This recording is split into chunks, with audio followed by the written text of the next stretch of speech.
Halo semuanya, perkenalkan, nama saya Anila Gisela, saya berasal dari kelas 12 IPS, dan hari ini saya akan menganalisis salah satu kasus pengingkaran hak dan kewajiban yang dilakukan oleh salah satu oknum TNI terhadap masyarakat di daerah Aceh. Kita masuk ke dalam topik yang pertama, yaitu kronologi kasus. Kronologi kasus dimulai pada tanggal Sabtu 12 Agustus tahun 2023. Irsyad menjelaskan bahwa ketika mereka menculik korban, mereka berpura-pura sebagai salah satu oknum dari polisi. Disebutkan orang-orang yang berinisial HS, RM, dan J menangkap korban dengan alasan menjual obat-obat terlarang. Kemudian, korban lantas dibawa ke dalam salah satu toko di kawasan Tangerang Selatan atau Tangsel pada hari Sabtu tanggal 12 bulan Agustus tahun 2023. Dan pada saat itu, pelaku menyebutkan alasan membawa korban dengan dalih bahwa itu adalah sebuah penangkapan. Ketiga oknum TNI yang mengaku sebagai polisi tersebut kemudian mulai melancarkan aksinya dengan memeras korban dengan dalih agar tidak diproses secara hukum. Mereka memeras korban dengan nominal sekitar 50 juta agar pelaku bisa bebas dari jeratan hukum tersebut. Para pelaku diduga menghubungi keluarga korban untuk meminta tebusan tersebut. Dikatakan bahwa ketika terjadinya penganiayaan itu, motif atau dalih yang dilakukan oleh ketiga oknum TNI ini hanya semata-mata untuk mendapatkan uang dari korban. Namun naasnya penganiayaan yang dilakukan oleh pelaku malah membuat korban meninggal dunia. Setelah korban dinyatakan tewas, korban dibuang ke salah satu waduk pada daerah Purwakarta, Provinsi Jawa Barat. Kemudian pada tanggal 15 Agustus tahun 2023, korban akhirnya ditemukan di salah satu sungai, yaitu Sungai Karawang. Para warga menemukan korban jasad korban mengapung di salah satu sungai Karawang tersebut. Dan pada sampai hari ini, keluarga korban masih berupaya untuk mencari keadilan dan menegakkan keadilan kepada korban agar pelaku mendapatkan hukuman yang setimpal dengan perbuatannya. Sebenarnya kasus ini sendiri belum sepenuhnya sah selesai, karena sebenarnya pengadilan belum memberikan keputusan yang sah atau keputusan yang ofisial. Namun walaupun belum selesai, saya ingin tetap mencoba menganalisis kasus penganiayaan yang dilakukan oleh oknum TNI tersebut. Saya mulai dari faktor penyebab yang pertama.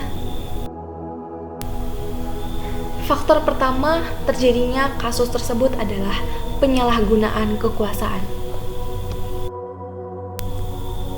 Hal ini jelas terlihat tampak ketika oknum TNI tersebut malah membawa atau memalsukan jabatan mereka menjadi salah satu bagian dari institusi Polri atau polisi untuk bisa melakukan penangkapan tersebut untuk meyakinkan korban.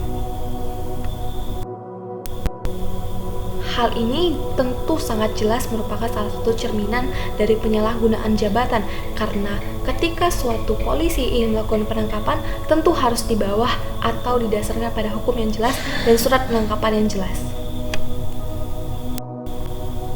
Kemudian indikasi kedua adalah ketika ketiga pelaku ini berprofesi sebagai TNI, harusnya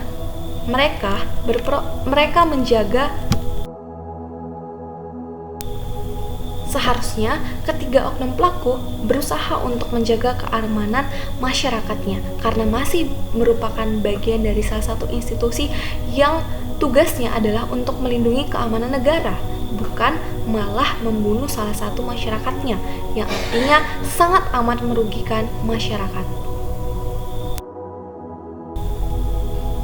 Faktor yang kedua adalah sikap egoisme dari si pelaku. Ketika motif atau dalam pelaku hanya semata-mata untuk mendapatkan sepeser duit dari korban senilai 50 juta, terlihat jelas bahwa sikap egoisme pelaku yang berujung pada penganiayaan. sebab pelaku sama sekali tidak memikirkan keadaan korban, kondisi keluarga korban, dan bagaimana situasi ke depannya masyarakat akan mengecam institusi yang dibawanya. Merugikan berbagai pihak atas tindakan yang dilakukannya. Dan sila Pancasila yang dilanggar adalah sila kedua. Berdasarkan isinya, sila kedua berisi kemanusiaan yang adil dan beradab. Sangat amat jelas bahwa tindakan yang dilakukan oleh ketiga oknum pelaku sangat amat tidak mencerminkan kemanusiaan yang adil dan beradab. Sebagai seorang manusia, seharusnya kita menghormati sesama hak manusia untuk tetap hidup di dunia ini. HAM yang dimiliki oleh korban harusnya tidak direnggut secara tidak adil dan tidak berperi kemanusiaan ketika para pelaku mengadili korban dengan cara penganiayaan berdasarkan tidak di bawah hukum. Sebab segala sesuatu tindakan yang membawa unsur penangkapan ataupun institusi resmi dari salah satu institusi yang ada di lembaga Indonesia haruslah di bawah pantauan hukum atau di bawah naungan hukum. Tapi sebaliknya, perbuatan yang dilakukan oleh ketiga oknum tersebut malah mentimbal-balikan sila kedua, melakukan pembunuhan terhadap korban yang artinya melanggar nilai kemanusiaan yang ada dalam diri korban. Kemudian, ketiga adalah pasal yang dilanggar. Ada dua pasal yang menurut saya mendekati untuk dijadikan indikasi dari pelanggaran HAM yang dilakukan oleh pelaku. Dimulai dari pasal yang pertama, yaitu Undang-Undang Nomor 39 Tahun 1999 tentang Hak Asasi Manusia, dan pasal 33 ayat 1 menyatakan setiap orang berhak untuk bebas dari penyiksaan, penghukuman, atau perlakuan yang kejam, tidak manusiawi, merendahkan derajat dan martabat manusianya. Yang kedua, Undang-Undang Nomor 12 Tahun 2005 tentang pengesahan Konvenan Internasional tentang Hak-Hak Sipil dan Politik pasal 7 menyatakan bahwa tidak seorang pun boleh dikenai siksaan, perlakuan, atau penghukuman yang kejam, tidak manusiawi, atau merendahkan martabat. Kemudian dari hasil analisis saya, perilaku-perilaku yang menunjukkan ciri-ciri melanggar hak dan kewajiban adalah: yang pertama, memperlakukan korban dengan sangat semena-mena. Yang kedua adalah melanggar hak orang lain untuk mendapatkan kehidupan yang layak.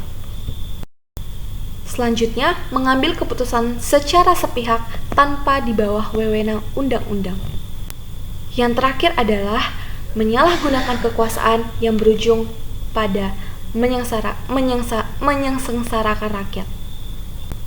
Itulah beberapa hasil analisis saya yang bisa saya utarakan, dan demikianlah hasil analisis yang bisa saya jelaskan dan saya utarakan. Kiranya kita bisa belajar sangat banyak dari kasus tersebut untuk lebih menghargai hak asasi manusia. Saya Nagila, pamit undur diri. Terima kasih.